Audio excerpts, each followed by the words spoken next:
જો વિઝા નહીં અપાવો, જો પૈસા નહીં મોકલો તો ધર્મ પરિવર્તન અને નિકાહના ડોક્યુમેન્ટ્સ બહાર પાડીશ. સમાજમાં, પરિવારમાં બદનામ કરી દેશે. 60 લાખ ગયા, 18 તોલા સોનું ગયું અને ફ્લેટની ચાવી પણ ગઈ. અને બદલામાં મળ્યું ફક્ત ગાળો, ધમકી અને વધુ માંગ.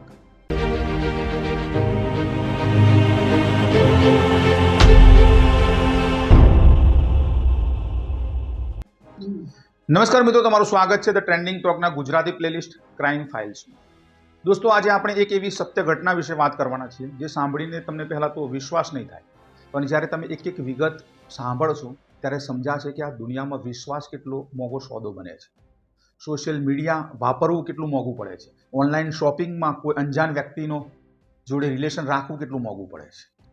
મિત્રો, આ વિડીયો પૂરો જોજો અને તમારા પરિવારમાં મા દીકરી બહેનને પણ આ વિડીયો શેર કરજો, કારણ કે મિત્રો, આ ગુજરાતની ઘટના છે અને આ ઘટના ફેબ્રુઆરી 2026ની છે. તાજેતરની સ્થળ છે ગુજરાતનું સુરત શહેર અને ભોગ બનેલ અમેરિકામાં વસતી હિંમતનગરની એક ગુજરાતી મહિલા, જેની ઓળખ આપણે ગુપ્ત રાખીશું, નામ નહીં કહીએ.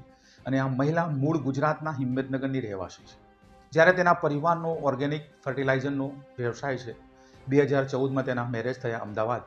ત્યારબાદ પરિવાર હૈદરાબાદ શિફ્ટ થયો અને પછી અમેરિકા. જિંદગી આગળ વધતી હતી. એક દીકરીનો જન્મ થયો અને 2020માં અનફોર્ચ્યુનેટલી તેમના જીવનમાં તલાક થયો. અને ત્યારથી મિત્રો, આ મહિલા એકલી અમેરિકામાં પોતાના ભૂતકાળના ઘા સાથે જીવતી હતી.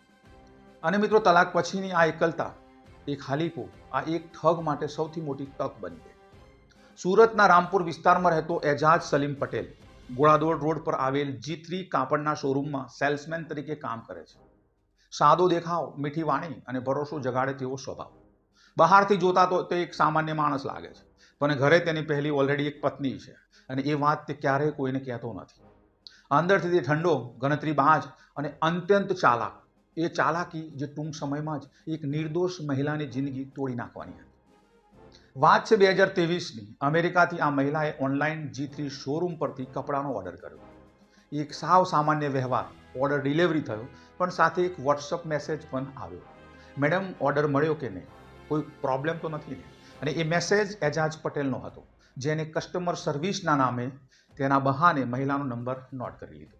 ત્યાંથી શરૂ થઈ એક ચેટ, જે ધીરે ધીરે ડેલી રૂટીન બની ગઈ. અને એક તરફ એકલી ગવાયેલ મહિલા હતી, જેને સાંભળનાર, સમજનાર કોઈ જોઈતું હતું, અને આ તરફ એક એવો માણસ હતો જે ધ્યાનથી સાંભળવાનો ડોળ કરવામાં માહિર હતો. મિત્રો, વિશ્વાસ ધીરે ધીરે બંધાતો ગયો અને એ વિશ્વાસ જ આગળ જઈને સૌથી મોટું હથિયાર બની ગયો. મિત્રો, જાન્યુઆરી 2024, લગભગ એક વર્ષ વોટ્સએપ પર વાત કર્યા પછી એ મહિલા ભારત આવી, હૈદરાબાદ. અને મિત્રો, એજાજ સુરતમાં બેઠો હતો. ખાસ તેને મળવા પહોંચ્યો હૈદરાબાદ. હોટલમાં મુલાકાત થઈ, વાતો થઈ, ભરોસો વધ્યો. અને મિત્રો, એ મુલાકાત દરમિયાન સ્વાભાવિક કારણ આગળ ધરીને એજાજે તેના હૈદરાબાદ સ્વિસ ફ્લેટની ચાવી પોતાના હસ્તક લઈ લીધી. મહિલાને એક ક્ષણે સપને ખ્યાલ નહોતો કે આ ચાવી આપવી એ ભૂલ નહીં, બલ્કિ એ ચોક્કસ ષડયંત્રની એક શરૂઆત છે. ત્યારબાદ સંબંધ વધુ ગાઢ બન્યો અને એજાજ ધીરે ધીરે ભવિષ્યની વાતો કરવા લાગ્યો, ફ્યુચરનું પ્લાનિંગ કરવા લાગ્યો, સાથે રહેવાનું, નવી જિંદગી શરૂ કરવાની. અને આ મહિલા જે પહેલેથી જ તૂટેલી હતી, જેને સ્નેહ અને સ્થિરતાની ઝંખ ના હતી, તે ધીરે ધીરે એ સપનામાં ખોવાતી ગઈ. અને પ્રેમ સાચો છે કે ખોટો, એ સવાલ પૂછવાની ક્ષમતા ત્યારે નથી રહેતી મિત્રો, જ્યારે દિલ ઓલરેડી જવાબ પહેલેથી નક્કી કરી ચૂક્યું હોય. મે 2024, એજાજે મહિલાને સાઉદી અરેબિયા આવવાનું આમંત્રણ આપ્યું. પ્રેમ, ઉત્સાહ અને ભવિષ્યની આશાએ એ મહિલા સાઉદી અરેબિયા પહોંચી. પણ ત્યાં જે થયું તે ન તો કોઈ રોમાન્ટિક ગેટવે હતો, ન કોઈ સ્વૈચ્છિક નિર્ણય હતો.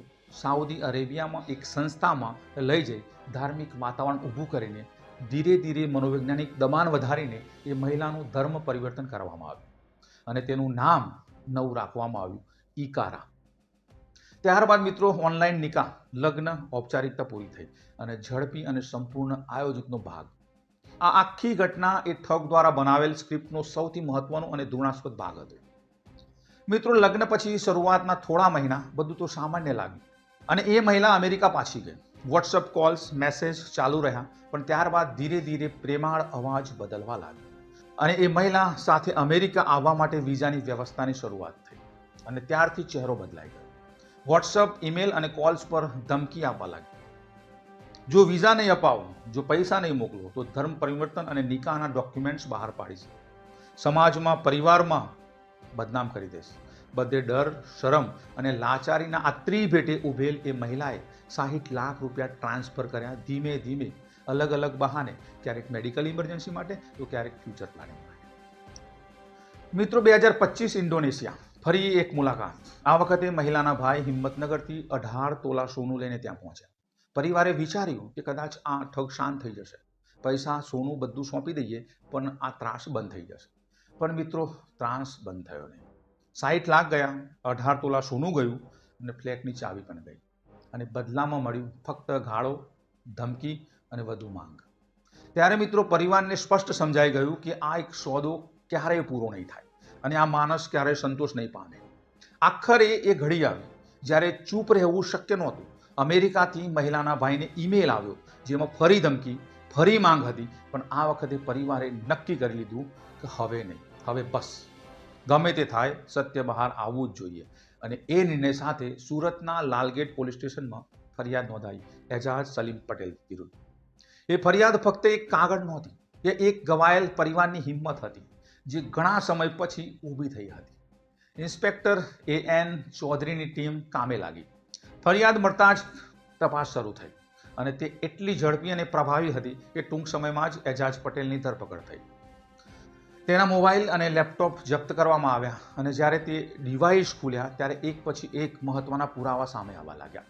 સાઉદી અરેબિયા અને ઇન્ડોનેશિયાના call records, bank transaction, WhatsApp chats અને ઈમેલ થ્રેડ્સ બધું જ ત્યાં હતું. ઠગ મિત્રો ચાલાક હતો, પણ ડિજિટલ ફૂટપ્રિન્ટ ક્યારેય સંપૂર્ણ ભૂસી શકાતી નથી મિત્રો. એ ક્રાઇમને પકડી જ લે છે. CCTV ફૂટેજ એ આ કેસમાં સૌથી મજબૂત પુરાવો આપ્યો. ઇન્ડોનેશિયામાં મહિલાના ભાઈ 18 તોલા સોનું આપી રહ્યા છે અને એજાજ તે લઈ રહ્યો છે. આ દ્રશ્ય કેમેરામાં કેદ થઈ ગયું. શોરૂમના સાથી કર્મચારીઓ અને પરિવારના સભ્યોના નિવેદન પણ રેકોર્ડ થયા. અને હૈદરાબાદ ફ્લેટની ચાવી જે 2024ની મુલાકાતમાં સ્વાભાવિક રીતે લઈ લેવામાં આવી હતી તે પણ પોલીસ રિમાન્ડ દરમિયાન મળી આવી. એક પછી એક ષડયંત્રની દરેક કડી ખુલતી ગઈ, તપાસ આગળ વધતી ગઈ. ત્યારે એક ચોંકાવનારી વાત સામે આવી. એજાજના લેપટોપમાં અન્ય મહિલાઓના કોન્ટેક્ટ ડિટેલ પણ મળ્યા. એટલે કે આ પીડિતા ફક્ત ટાર્ગેટ નહોતી, એ એકલી નહોતી. ટ્રેપ હજુ મોટો હતો. પોલીસે તે દિશામાં અત્યારે તપાસ આગળ વધારી છે. શું એ મહિલાઓ પણ ભોગ બની છે? શું આ હિંમતનગરની પીડિતા સિવાય બીજી અન્ય મહિલાઓ હતી કે નહીં? શું આ એક ઓર્ગેનાઇઝેશન ષડયંત્ર છે કે આ સવાલોના જવાબ તપાસ આગળ વધે તેમ સ્પષ્ટ થશે. પણ મિત્રો કોર્ટમાં IPC કલમ 420 એટલે કે છેતરપિંડી, 467 એટલે કે ફોર્જરી, 506 એટલે કે ધમકી આ ગુનાઓ હેઠળ FIR નોંધાઈ. ઉપરાંત ગુજરાતના ફ્રીડમ ઓફ રિલિજિયન એક્ટ એટલે કે એન્ટી લવ જેહાદ લો હેઠળ પણ ગુનો નોંધાયો. કોર્ટે 7 દિવસની પોલીસ રિમાન્ડની મંજૂરી આપી છે અને સ્પષ્ટ કહ્યું કે પુરાવા મજબૂત છે, આ કેસ ગંભીર છે અને હવે ન્યાયની પ્રક્રિયા ચાલુ થશે. 60 લાખ, 18 તોલા સોનું અને ફ્લેટ, એના માટે અલગ એક સિવિલ કેસ ચાલશે. પણ દોસ્તો આ ઘટના ફક્ત ઠગાઈની વાર્તા નથી. આ એક ઠંડા ગણતરીબાજ માણસોની વાત છે જે બીજાની પીડા, બીજાની એકલતા અને ભૂતકાળના ઘા ઓળખી લે છે અને તે જ ઘા પર નસ્તર ચલાવે છે.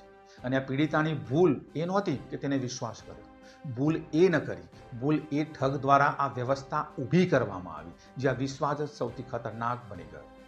મિત્રો આ ઘટના પ્રત્યેક NRI, ઓનલાઈન શોપિંગ કરનાર, સોશિયલ મીડિયા યુઝ કરનાર બહેનો, દીકરીઓ અને ડિજિટલ રિલેશનશિપમાં ટ્રસ્ટ રાખનાર દરેક વ્યક્તિ માટે ચેતવણી છે.